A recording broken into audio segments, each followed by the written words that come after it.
La expulsaron de su hogar con 2 hijas pequeñas y el corazón en ruinas. La noche era fría, el barro implacable, y el mundo ya le había dado la espalda. Catalina no huía por cobardía, huía para que sus hijas sobrevivieran. Lo que no sabía es que, al salvar a un desconocido abandonado a morir en el camino, estaba cruzando el umbral de una historia capaz de romperla y volver a unirla con amor. Andalucía, España, año de 1843. El barro se adhería a las suelas gastadas de Catalina Vega como si la tierra misma quisiera retenerla en aquel camino maldito.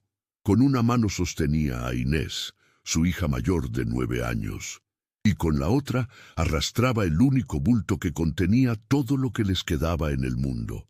A su espalda, Lucía, 5 años apenas cumplidos, sollozaba quedamente mientras sus piernecitas luchaban por seguir el paso. «Mamá, tengo frío. Lo sé, mi vida, ya falta poco». Era mentira. Catalina no tenía idea de cuánto faltaba. Ni siquiera sabía hacia dónde iban exactamente. Solo sabía que debían alejarse de aquella casa que durante 8 años había sido su hogar y que ahora le estaba prohibida como si fuera una leprosa. 3 semanas. Solo habían pasado 3 semanas desde que enterraron a Rodrigo, y su cuñado Gonzalo ya había ejecutado su plan con la precisión de quien lo tenía calculado desde hacía mucho tiempo. Una viuda no tiene derecho a las tierras de un hombre. Había declarado ante el notario del pueblo, blandiendo un documento que Catalina jamás había visto. Mi hermano dejó todo claramente especificado. La propiedad pasa a mí como heredero varón legítimo. Mentiras, todo mentiras. Rodrigo jamás habría dejado a sus hijas en la calle. Era un hombre débil, sí, demasiado influenciado por su hermano mayor, pero amaba a sus niñas. Catalina lo sabía. Pero los muertos no pueden hablar, y los documentos falsos tienen más peso que la verdad cuando no hay nadie que la defienda. La lluvia comenzó a caer cuando dejaron atrás el último mojón del camino principal. No era una llovizna suave, sino cortinas de agua helada que las empaparon en segundos. Noviembre en la sierra no perdonaba. «¡Mamá!». Lucía tropezó y cayó de rodillas en el barro. Catalina soltó el bulto y corrió a levantarla. La niña temblaba violentamente, los labios azulados. El vestido, el único que tenía ahora, convertido en un trapo pesado y frío. ya está, mi amor. Mamá te tiene». La alzó en brazos, sintiendo cómo el peso le tiraba de los hombros agotados. Inés recogió el bulto sin que nadie se lo pidiera.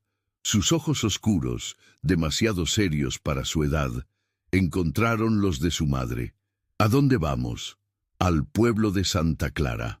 Allí vive Remedios, la que me enseñó sobre las hierbas. Ella nos ayudará». Otra media verdad. Remedios era una anciana de casi 80 años que vivía sola en una choza al borde del pueblo. Catalina no sabía si seguía viva, si la recordaría, si tendría espacio para 3 bocas más, pero era lo único que tenía, un nombre y una esperanza tan frágil como el hilo de humo de una vela a punto de apagarse. Tenía 32 años, 2 hijas pequeñas y absolutamente nada más en el mundo. Caminaron durante lo que pareció una eternidad. El cielo se oscureció hasta volverse negro absoluto, y la lluvia no cesaba. Catalina sentía que Lucía ardía de fiebre contra su pecho, que Inés arrastraba los pies cada vez más lento, que su propio cuerpo comenzaba a fallarle. «No aquí, no puedo caer aquí. Ellas me necesitan». Fue entonces cuando escuchó los gritos, voces de hombres, violentas, y entre ellas el inconfundible sonido de acero contra acero. «¡Quietas!». Catalina empujó a sus hijas detrás de un grupo de arbustos espesos. «No os mováis, no hagáis ningún ruido». Se asomó entre las ramas. A unos 50 pasos, en un claro junto al camino, 4 hombres a caballo rodeaban a un quinto que yacía en el suelo. bandidos por sus ropas andrajosas y las armas toscas. La víctima intentaba levantarse, pero uno de los atacantes le asestó una patada brutal en las costillas. «¿Dónde está el oro?», rugió el que parecía el líder. «Sabemos que lo llevas». «No, no tengo». La voz del hombre en el suelo era apenas un susurro. Otro golpe. Catalina vio sangre oscura manchando la tierra. «Registradlo, y luego acabemos con esto». Lucía eligió ese momento para toser. Un sonido pequeño, ahogado, pero en el silencio de la noche resonó como un trueno. Los bandidos se volvieron hacia los arbustos. ¿Qué fue eso? El corazón de Catalina se detuvo. Probablemente un animal. Termina con él y vámonos.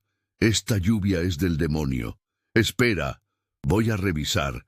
Catalina apretó a sus hijas contra su cuerpo, tapando la boca de Lucía con la mano. La pequeña ardía de fiebre, sus ojos vidriosos por el delirio. Inés temblaba a su lado, pero no emitía ningún sonido. 9 años y ya sabía que el silencio podía ser la diferencia entre la vida y la muerte. Los pasos se acercaron. Catalina podía ver las botas del bandido a través de las ramas. Si se agachaba un poco más, las vería. «Viene alguien por el camino», gritó otro de los bandidos. «¡Vámonos!». El hombre que estaba a punto de descubrirlas maldijo y corrió de vuelta hacia su caballo. En segundos, los 4 desaparecieron en la oscuridad, dejando a su víctima tirada en el barro. Catalina esperó. Contó hasta 100. El sonido de los cascos se desvaneció en la distancia. Solo entonces se atrevió a moverse. «Inés, quédate aquí con tu hermana. No os mováis hasta que yo vuelva. Pero mamá, hazme caso». Se arrastró fuera de los arbustos y corrió hacia el hombre caído. La lluvia había convertido el claro en un lodazal. Cuando llegó junto a él, lo que vio le revolvió el estómago. Le habían golpeado salvajemente. La cara era una máscara de sangre y barro. Tenía un corte profundo en el costado que manchaba de rojo oscuro la camisa. Una camisa de lino fino, notó Catalina. Y las botas, aunque cubiertas de lodo, eran de cuero de calidad. No era un campesino, era alguien importante. Se arrodilló junto a él y acercó el oído a su boca. Respiraba, apenas. «Señor, ¿puede oírme?». Un gemido. Los párpados se movieron, pero no se abrieron. Catalina examinó las heridas rápidamente. El corte del costado era lo más grave. Necesitaba presión para detener la hemorragia. Se quitó el chal, empapado, pero era lo único que tenía, y lo presionó contra la herida. El hombre gritó de dolor. Lo sé, pero debo detener la sangre. No podía dejarlo allí. Los bandidos podrían volver, y aunque no lo hicieran, con esas heridas no sobreviviría la noche bajo la lluvia. Miró a su alrededor y vio a unos 100 pasos lo que parecía una ermita abandonada. El techo parecía intacto. Era algo. «Señor, necesito que me ayude. Debo moverlo, pero no puedo solo. ¿Puede caminar si se apoya en mí?».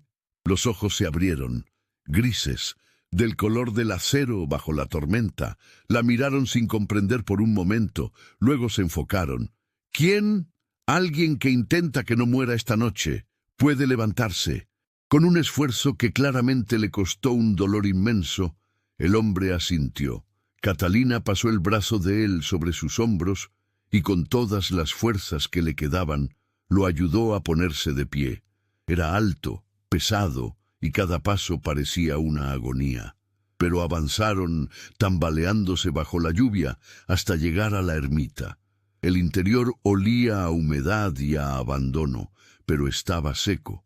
Catalina depositó al hombre contra la pared y corrió a buscar a sus hijas.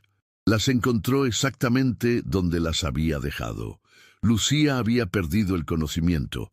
Inés la sostenía con expresión aterrorizada. «Está muy caliente, mamá». «Lo sé. Vamos». Encontré refugio. Cargó a Lucía y guió a Inés hasta la ermita.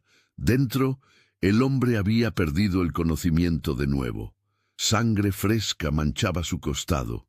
Catalina trabajó toda la noche. Encendió un pequeño fuego con maderas secas que encontró en un rincón. Limpió las heridas del desconocido con agua de lluvia y las vendó con tiras de su propia enagua. Preparó una infusión de corteza de sauce para la fiebre de Lucía, usando las pocas hierbas que siempre llevaba en su bolsillo. Alternó entre sus dos pacientes, sin descansar, sin comer, sostenida únicamente por la determinación de que ninguno moriría bajo su cuidado. Cuando el primer gris del amanecer se filtró por las grietas de la ermita, Lucía dormía más tranquila, la fiebre cediendo, y el hombre había abierto los ojos. ¿Dónde estoy? Su voz era un graznido, pero estaba consciente. Era un milagro. En una ermita abandonada. Lo encontré después de que lo atacaran. ¿Recuerda algo? El hombre frunció el ceño, haciendo una mueca de dolor. Bandidos. Me emboscaron en el camino. Eran 4, quizás 5. Intentó moverse y gruñó.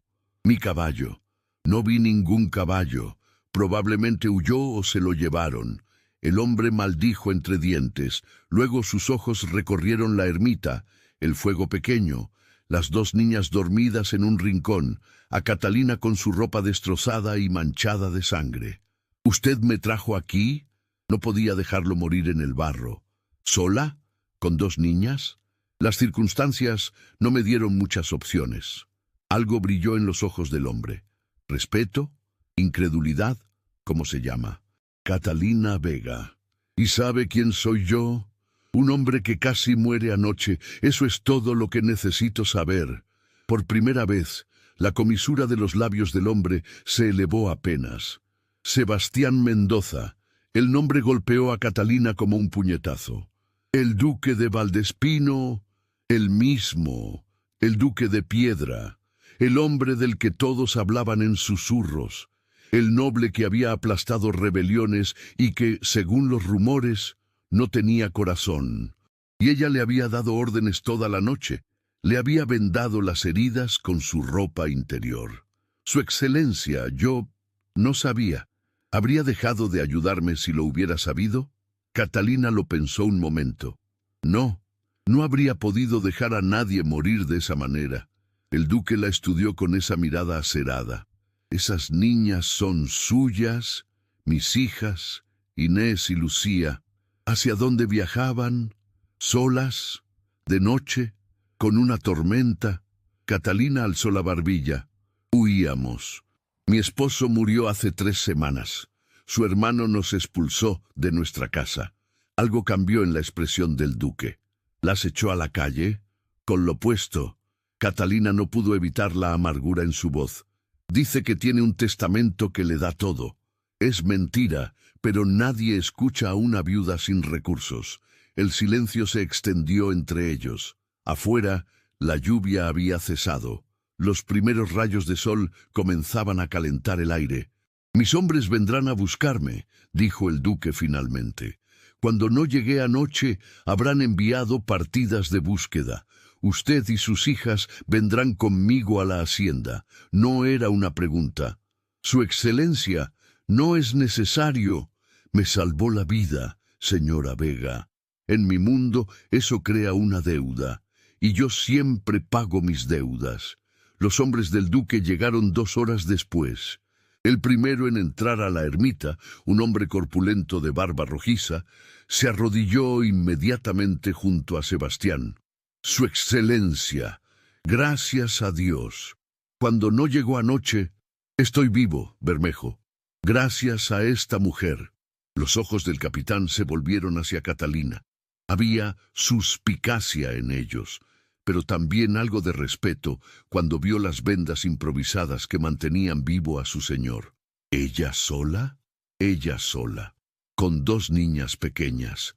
Me encontró después de que los bandidos me dejaran por muerto, me arrastró hasta aquí y me mantuvo con vida toda la noche. Bermejo inclinó la cabeza hacia Catalina. «Entonces tiene mi gratitud, señora».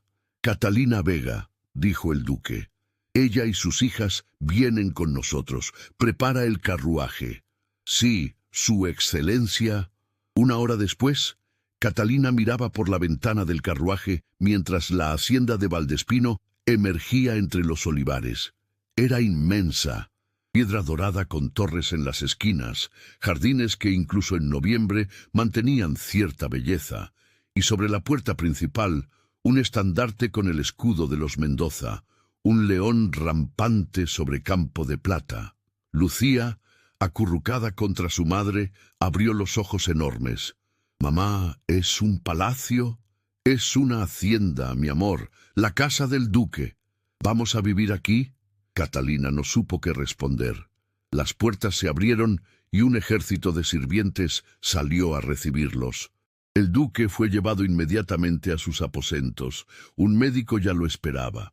Una mujer de rostro severo y pelo gris recogido se acercó al carruaje. «Soy Rosario, el ama de llaves. Su excelencia ha ordenado que se les dé alojamiento y todo lo que necesiten». Su tono era profesional, pero Catalina detectó la curiosidad detrás de la máscara. «Gracias. Mi hija pequeña tuvo fiebre anoche. ¿Sería posible?» «El médico la verá en cuanto termine con su excelencia. Síganme». Las condujo hasta una habitación en el ala este. No era lujosa, pero tenía 2 camas con sábanas limpias, una chimenea encendida y una ventana con vistas a los olivares. «Les traeré comida y agua caliente para que se aseen. No salgan de esta habitación hasta que reciban instrucciones». Cuando la puerta se cerró, Inés miró a su madre. «¿Qué va a pasar con nosotras?» «No lo sé, mi vida, pero por ahora estamos a salvo.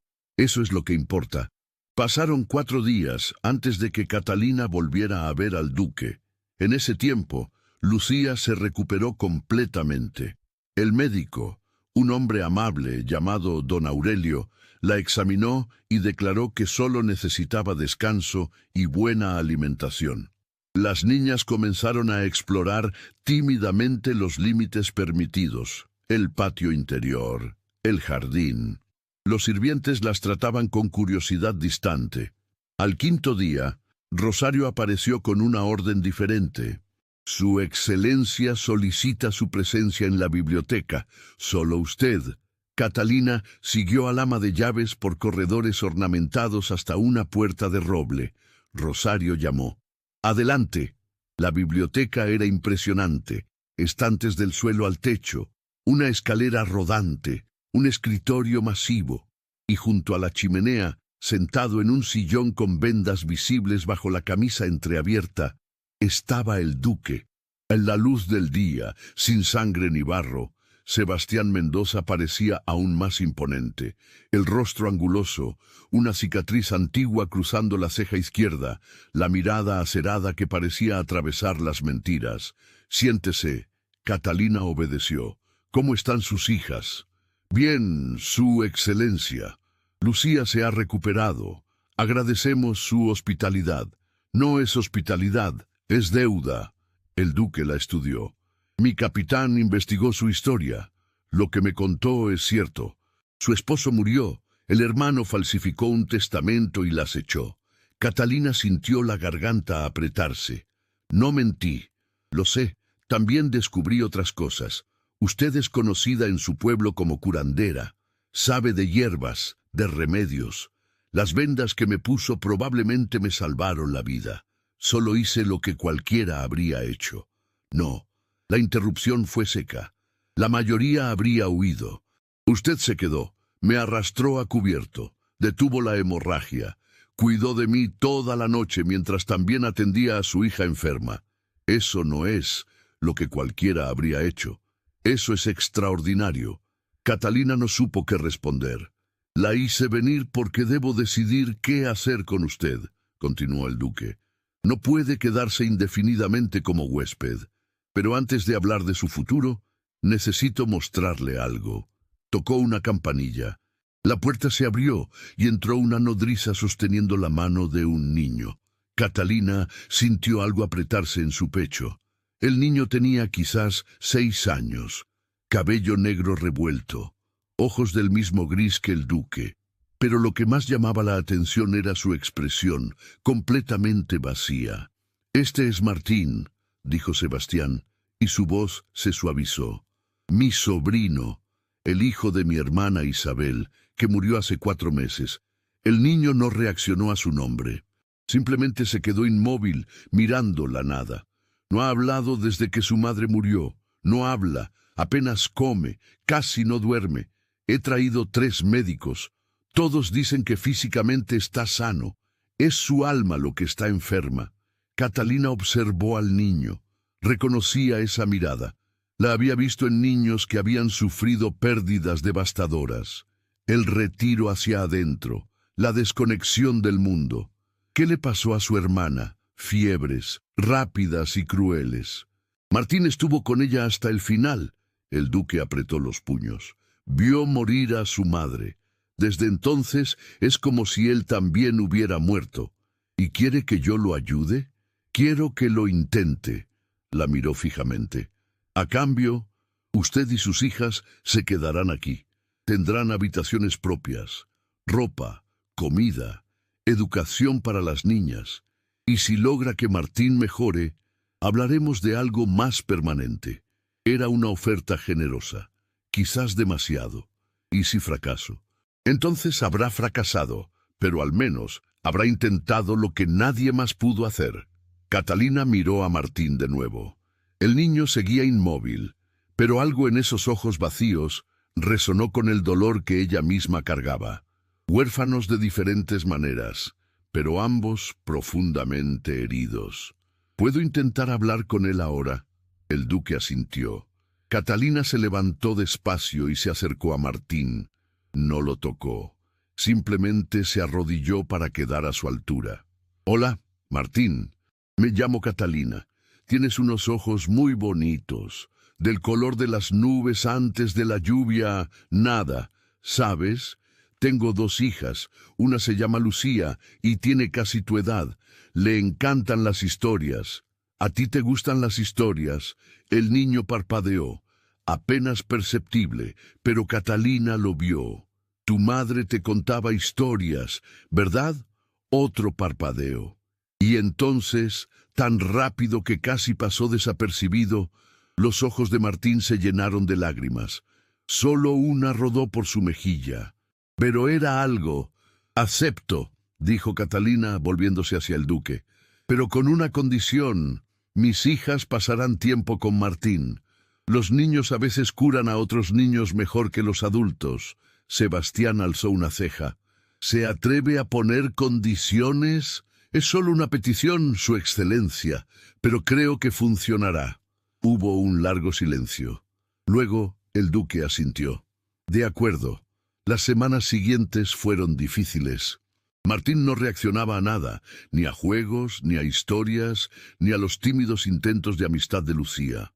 Catalina se sentaba con él cada tarde en el jardín, hablando suavemente, cantando viejas canciones, tejiendo en silencio mientras las niñas jugaban cerca.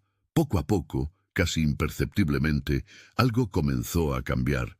Los ojos de Martín empezaron a seguir los movimientos de las niñas, no con interés activo, pero con algo menos que vacío total, y Sebastián observaba. Catalina sentía su mirada desde las ventanas del estudio o cuando cruzaba el patio. El duque se recuperaba bien de sus heridas. Ya caminaba sin ayuda, aunque aún hacía muecas de dolor cuando creía que nadie lo veía. Una tarde, 3 semanas después de su llegada, Catalina cantaba una nana cuando escuchó una voz detrás de ella. Mi hermana cantaba esa canción. Se volvió. El duque estaba allí, de pie junto a un rosal. Lo siento, Su Excelencia. Si le molesta, no. Caminó hasta un banco cercano y se sentó con cuidado. Isabel tenía una voz hermosa. Martín solo dormía cuando ella cantaba. Catalina notó el dolor contenido en el nombre. Hábleme de ella. Sebastián guardó silencio tanto tiempo que Catalina pensó que no respondería. Luego, sorprendentemente, comenzó a hablar. Era 2 años menor que yo, más amable, más dulce. Se casó por amor con un hidalgo menor. Él la amaba, pero era débil. Bebía, apostaba. Cuando murió en una pelea de taberna, traje a Isabel y a Martín aquí. Pensé que estarían a salvo, pero entonces llegaron las fiebres, y usted se culpa. Los ojos acerados la atravesaron. ¿Es tan obvio? Solo para alguien que conoce la culpa. Catalina bajó la mirada. Yo también me culpo, por no haber visto antes lo que planeaba mi cuñado, por no haber protegido mejor a mis hijas. Usted las protegió, las sacó de allí, después de que las echaran al barro como perros. El silencio se extendió entre ellos, pero no era incómodo. Era el silencio de dos personas que compartían heridas similares. ¿Sabe por qué me llaman el Duque de Piedra?, preguntó Sebastián finalmente. Los rumores dicen muchas cosas. La mayoría son ciertas. Su voz se endureció. Hace 7 años me casé con una mujer de alta cuna, hermosa, refinada, pero me traicionó con mi mejor amigo. Los encontré juntos en mis propias habitaciones. Catalina contuvo el aliento. Lo siento. No lo sienta. Aprendí una lección. La belleza y los títulos no garantizan lealtad. Desde entonces no confío en nadie. La miró. Hasta ahora. Algo cambió en el aire entre ellos. En privado, puede llamarme Sebastián. Buenas tardes, Sebastián. Buenas tardes, Catalina. El progreso de Martín continuó, lento, pero constante. Comenzó a comer mejor, a dormir sin pesadillas, a mirar directamente a las personas en lugar de a través de ellas. Y entonces llegó el día en que todo cambió. Catalina había recibido noticias. Un mensajero de su antiguo pueblo traía información. Su cuñado Gonzalo estaba difundiendo rumores de que ella había abandonado a sus hijas, que había huido con un amante, que él, como buen tío, estaba dispuesto a acoger a las niñas si aparecían. Era una trampa. Catalina lo sabía. Si Gonzalo obtenía custodia de las niñas, tendría control sobre las tierras que legalmente les correspondían. Pero también significaba que debía actuar. No podía quedarse escondida en Valdespino mientras su cuñado destruía su reputación y robaba el futuro de sus hijas. Esa noche, después de acostar a las niñas, Catalina fue a la biblioteca. Encontró a Sebastián leyendo junto al fuego. «Debo irme», dijo sin preámbulos. El duque levantó la vista. «¿Qué? Mi cuñado está esparciendo mentiras. Dice que abandoné a mis hijas. Si no regreso a enfrentarlo, conseguirá la custodia legal y les quitará todo. Entonces iré contigo». «No». Catalina negó con la cabeza. «Esta es mi batalla. No puedo involucrar a...» «¿No puedes involucrar a quién? ¿Al hombre cuya vida salvaste?» Sebastián se levantó. «Catalina, escúchame bien. No vas a enfrentar a ese hombre sola. Pero Martín entenderá». «No». La voz de Catalina se quebró. «No entiendes. Él ha mejorado tanto. Si me voy ahora, aunque sea por unos días, podría retroceder, podría perder todo lo que hemos logrado. Entonces, ¿qué propones?» Catalina no tenía respuesta. Se quedó allí, de pie, sintiéndose atrapada entre dos imposibles. La puerta de la biblioteca se abrió. Martín estaba allí, en pijama, descalzo. Debía haber escuchado las voces. «¿Te vas?» Su voz era apenas un susurro. La primera frase completa que pronunciaba en meses.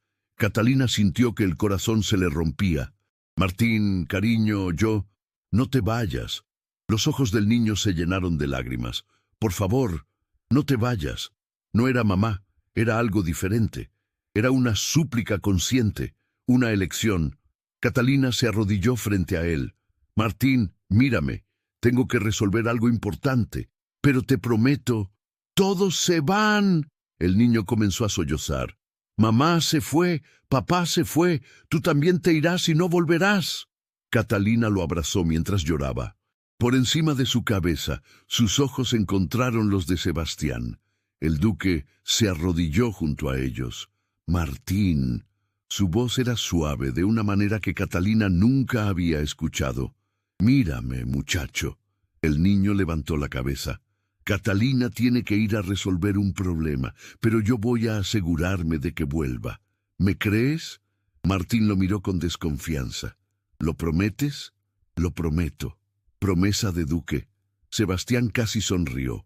Promesa de duque. Y un duque nunca rompe su palabra. Martín se sorbió la nariz. Miró a Catalina. ¿Volverás? Volveré, te lo juro. El niño asintió lentamente. Luego, para sorpresa de todos, extendió los brazos hacia Sebastián. El duque lo levantó y Martín apoyó la cabeza en su hombro. «Llévalo a la cama», dijo Catalina suavemente. «Yo iré a ver a las niñas». Cuando volvió a la biblioteca media hora después, Sebastián la esperaba. «Mañana enviaré hombres a investigar a tu cuñado», dijo. «No irás sola a ninguna parte. Sebastián, no es negociable». Se acercó a ella. «¿Entiendes lo que acaba de pasar?» Martín habló. No una palabra. Frases completas. «Porque tenía miedo de perderte». «Lo sé. Entonces también sabes que no puedo dejar que te vayas sola a enfrentar a un hombre que claramente es capaz de cualquier cosa». Catalina lo miró. Este hombre duro que el mundo llamaba de piedra, que acababa de cargar a un niño lloroso con una ternura que contradecía todos los rumores. «¿Por qué te importa tanto?», preguntó. «Ya pagaste tu deuda, me diste refugio, comida, seguridad, porque ya no se trata de deuda». Sebastián dio un paso más cerca. «Se trata de que no puedo imaginar esta hacienda sin ti, sin tus hijas corriendo por los pasillos, sin tu voz cantando en el jardín, sin...» Se detuvo, como si hubiera dicho demasiado. «¿Sin qué?», susurró Catalina. «Sin ti». El silencio se llenó de todo lo que ninguno se atrevía a decir. «Buenas noches, Catalina». «Buenas noches, Sebastián». Pero ninguno se movió durante un largo momento. Los hombres de Sebastián trabajaron rápido. En una semana habían reunido pruebas suficientes. El testamento original de Rodrigo, encontrado escondido en casa del notario que Gonzalo había sobornado. Testimonios de vecinos que confirmaban que Catalina había sido expulsada, no que había huido. Registros de las deudas de juego de Gonzalo que explicaban su desesperación por quedarse con las tierras. Pero Gonzalo no esperó a que lo atraparan. Apareció en Valdespino un martes por la mañana, exigiendo ver al duque. Catalina estaba en el jardín con las niñas cuando Rosario vino a buscarla. «Su excelencia la requiere en el salón principal». Ahora, el tono la alarmó. El salón era inmenso. Sebastián estaba de pie junto a la chimenea.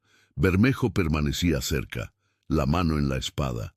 Y en el centro de la habitación, con una expresión de falsa indignación, estaba Gonzalo. «¡Ahí está!», gritó al verla. «¡La secuestradora!». «¿Secuestradora?». La voz de Sebastián era hielo puro. «Esta mujer abandonó a mis sobrinas, las dejó solas, de noche, para huir con un amante.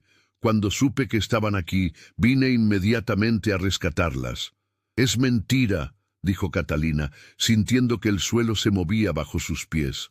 «Tengo testigos», continuó Gonzalo. «Personas del pueblo que la vieron huir sola esa noche. Testigos sobornados, quizás». Sebastián no se movió. «¿Como el notario que escondió el testamento real de su hermano?». Gonzalo palideció. «No sé de qué...». «Lo encontramos». El duque sacó un documento de su bolsillo. «El testamento original de Rodrigo Vega. Las tierras se dividen entre usted y la viuda, con provisiones específicas para las niñas. Usted falsificó otro documento para quedarse con todo». «Eso es una falsificación». «Ah, sí», porque el notario confesó, bajo juramento. «Ante un magistrado. Tenemos su testimonio por escrito». El silencio que siguió fue mortal. Gonzalo cambió de táctica. Su expresión pasó de indignación a súplica. «Su excelencia, por favor, entienda mi posición. Tengo deudas. Necesitaba esas tierras. Mi hermano estaba muerto. Su viuda es solo una campesina sin educación». «¿Una campesina?». Sebastián avanzó hacia él. «Esta campesina me salvó la vida». Me encontró desangrándome en el barro después de que unos bandidos me dejaran por muerto. Y en lugar de huir, me arrastró a cubierto y pasó la noche manteniéndome con vida. Yo no sabía. Esta campesina, continuó el duque, su voz subiendo, ha logrado lo que 3 médicos no pudieron, hacer que mi sobrino vuelva a hablar después de meses de silencio. Su excelencia, y usted viene a mi casa a acusarla de secuestro, cuando fue usted quien echó a una viuda y sus hijas a la calle en medio de la noche. Gonzalo retrocedió. Bermejo, ordenó Sebastián, escolte a este hombre fuera de mi propiedad y envíe un mensaje al magistrado. Quiero cargos formales por fraude, falsificación y difamación.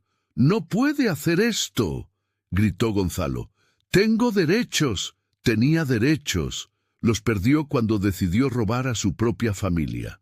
Los guardias arrastraron a Gonzalo mientras gritaba amenazas vacías. Cuando el salón quedó en silencio, Catalina se dio cuenta de que estaba temblando. Las piernas apenas la sostenían. «¿Estás bien?». Sebastián estaba a su lado de repente, sosteniéndola del brazo. «Sí, solo necesito un momento». «Ven, siéntate». La guió hasta un sillón junto a la ventana. Le sirvió una copa de vino que ella apenas probó. «Se acabó», dijo él. «Gonzalo será procesado. Las tierras volverán a ti legalmente. Tus hijas están a salvo». «Gracias».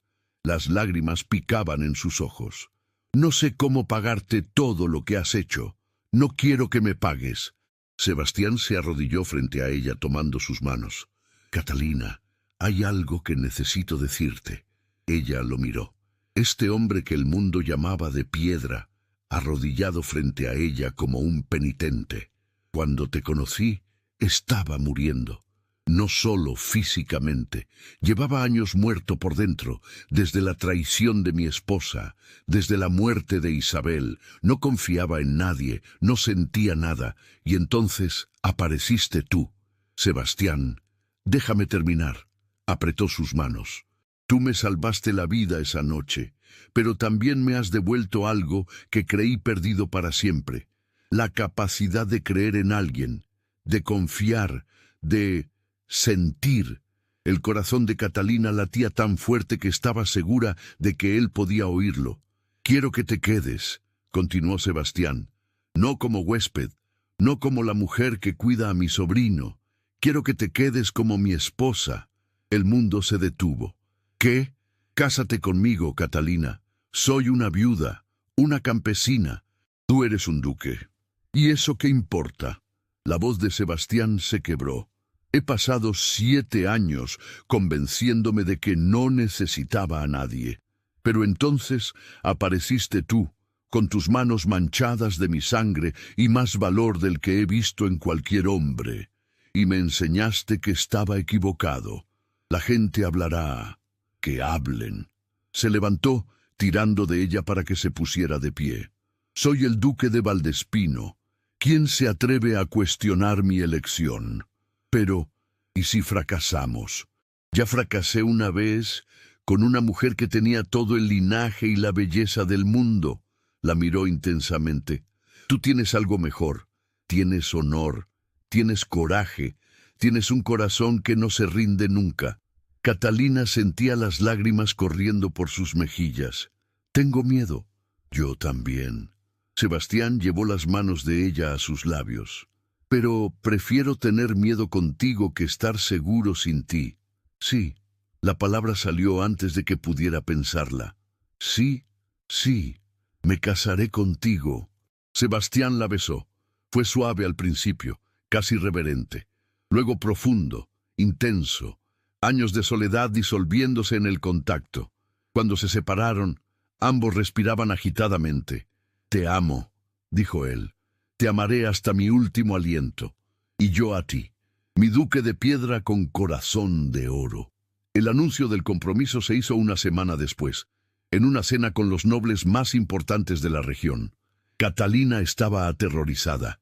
Llevaba un vestido de seda verde oscuro que Sebastián había encargado especialmente para ella, y las joyas que habían pertenecido a su madre. pero bajo la elegancia seguía sintiéndose como la campesina que había llegado cubierta de barro hace 2 meses. «Estás hermosa», le susurró Sebastián mientras entraban al salón del brazo. Los susurros comenzaron inmediatamente. ¿Una campesina? ¿La viuda de un hidalgo menor? ¿2 hijas de otro hombre? Catalina alzó la barbilla y caminó junto a Sebastián como si los murmullos no existieran. «Mis señores, mis señoras», anunció el duque, «les presento a mi prometida, doña Catalina Vega de Valdespino». El silencio fue sepulcral. Entonces una mujer se levantó. Era hermosa, de cabello negro y ojos verdes, vestida con una elegancia que hacía que el vestido de Catalina pareciera un trapo. «¿Sebastián?» Su voz era suave, musical. «¿No vas a presentarme?»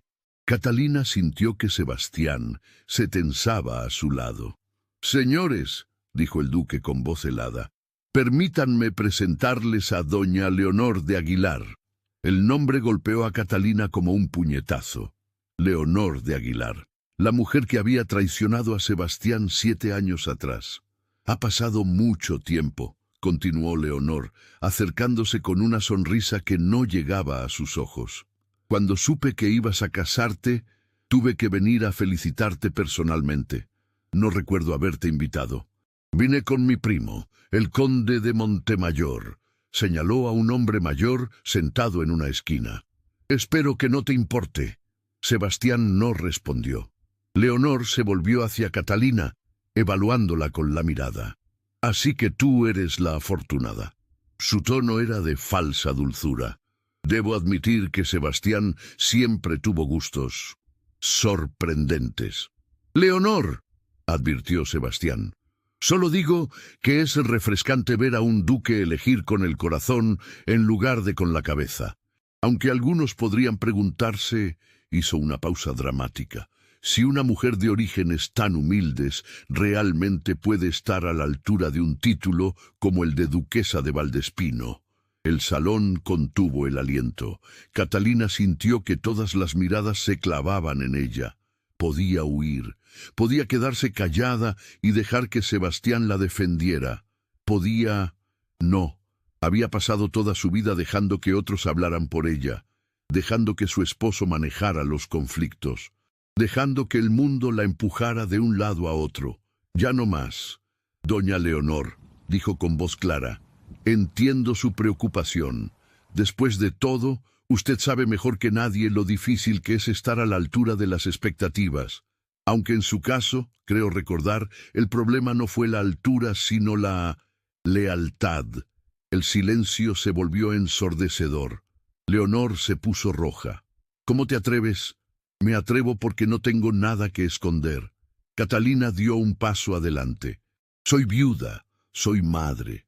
He trabajado con mis manos toda mi vida, y cuando encontré a este hombre muriendo en el barro, no pensé en títulos ni en linajes.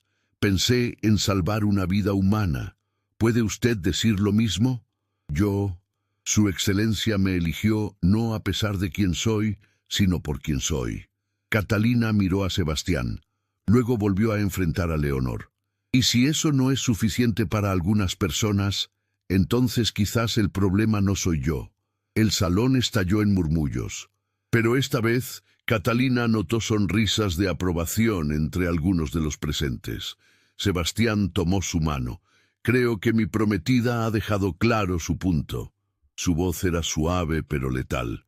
«Leonor, te sugiero que vuelvas a tu asiento. O mejor aún, que te retires». Leonor abrió la boca para responder, pero su primo ya estaba a su lado, tomándola del brazo. «Vámonos, prima. Creo que has dicho suficiente». Cuando desaparecieron por la puerta, Sebastián se volvió hacia los invitados. «¿Alguien más tiene algo que decir sobre mi elección?» Nadie habló. «Excelente.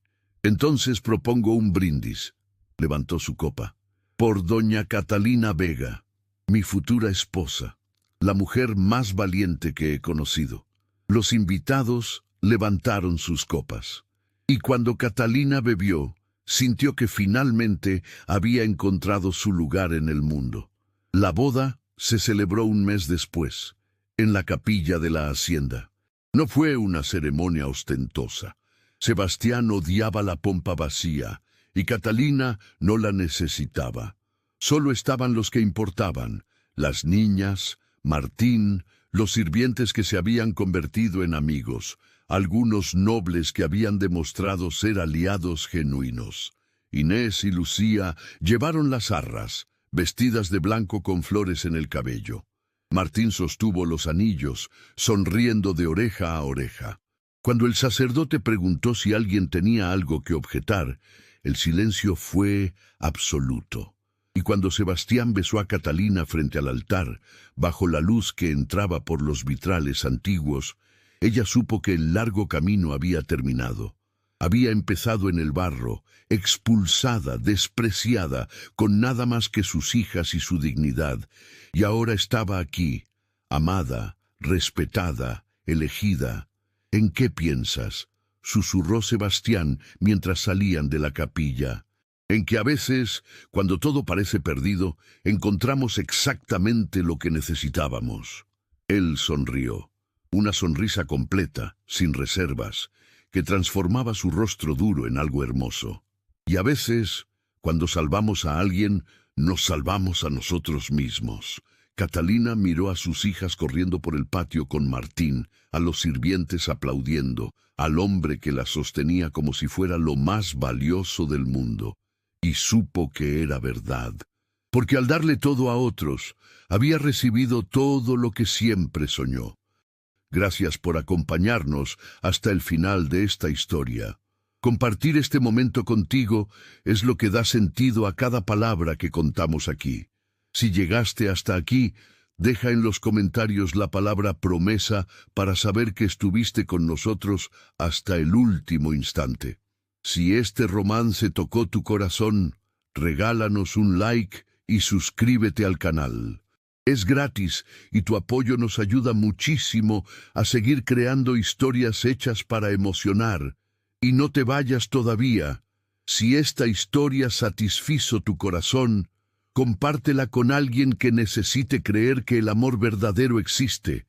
Y recuerda, nunca es tarde para encontrar tu propio final feliz. Que Dios te bendiga y hasta la próxima historia.